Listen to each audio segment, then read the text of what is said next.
So when did I decide I wanted to become a designer? So I began my studies actually here at the University of Calgary, drama program in the Bachelor of Fine Arts. And at that time, I was really interested in actually being a director. That was where my career was headed at the time. I didn't know until I arrived that design was a thing, was a discipline. When I discovered that, I was really, really struck and very excited. I did my entire undergraduate studies at the U of C. Then I went out into the wild, really here in the Calgary theatre scene. I was one of the founding members of Downstage with Simon Mallet and a wonderful group of artists there. And I really kind of just hit the ground running, doing small designs and experimenting with both scenery and lighting and a little bit of sound design as well. About 10 years after that, I decided to go back to school.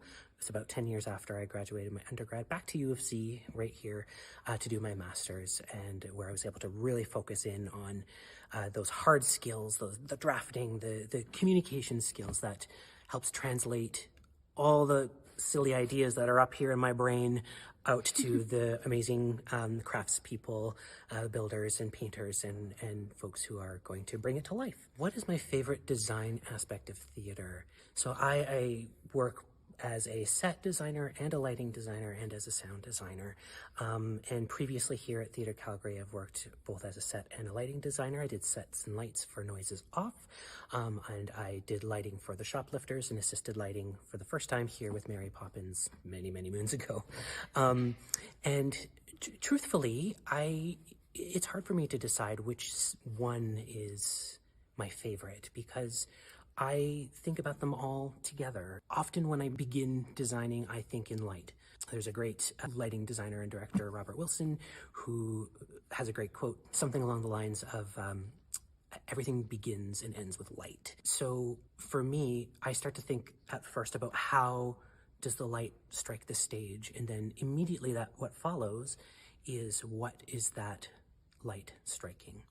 And so for me, they are actually so deeply interconnected that separating the two of them or the three of them, honestly, is difficult, because being able to collaborate on any of these projects, even when I'm only doing set, for example, on this production of The Importance of Being Earnest, definitely the conversation that I had with our lighting designer, Beth, were rich and interesting. Having the language of all of those design disciplines really helps inform each other. I take great pleasure in all of them. With scenery, I kind of love drafting sometimes and creating 3D models inside drafting programs. And I love, when we're doing lighting, I really love working with the stage crew and with Kathy here, who's the head of lights, and creating the looks on those stages. They're all so intermingled, and regardless of what discipline I'm doing, I always think in the other disciplines as well, to think about how I might approach it and then how my collaborators approach it as well. Have I always been interested in theater?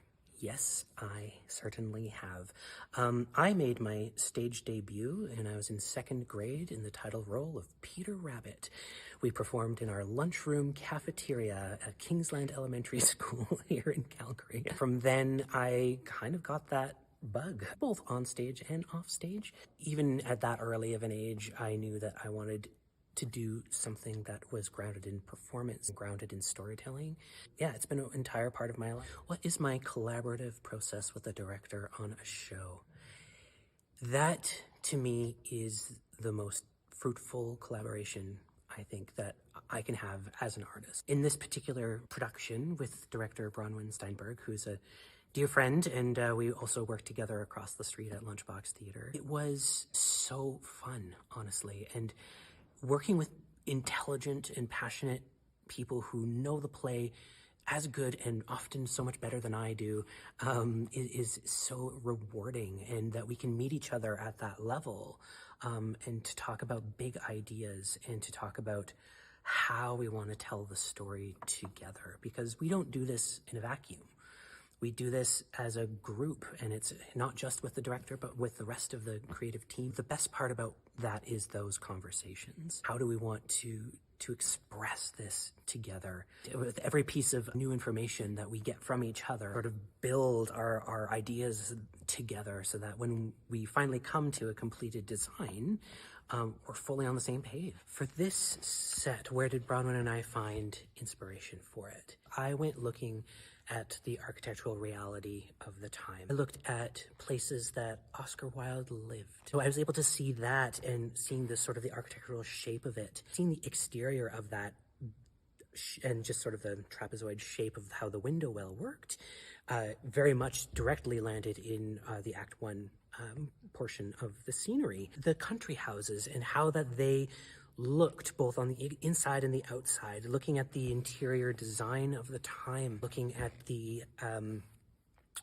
looking at what the gardens were like, those very lovely English gardens. And then from there, it was just about collating all of that information and parsing through and finding the shapes that inspired both of them. A piece of advice that I would give to a young and aspiring theater designer: trust yourself and really trust your team, and know that everyone is always working towards the same goal. Regardless if, they're the director or the costume designer, the lighting designer, we are all in this together. And that if you come into a process centered on your own ideas and you're unwilling to be flexible and to listen to what other people bring to the story and to bring to the stage, and then you're going to miss out on a lot. The best ideas sometimes come from the most unexpected places, and just being open to listen and to adapt your own ideas and to move forward in ways that you would never have expected before. Just being open to that, I think, is probably the best piece of advice, because the work that we do, we can't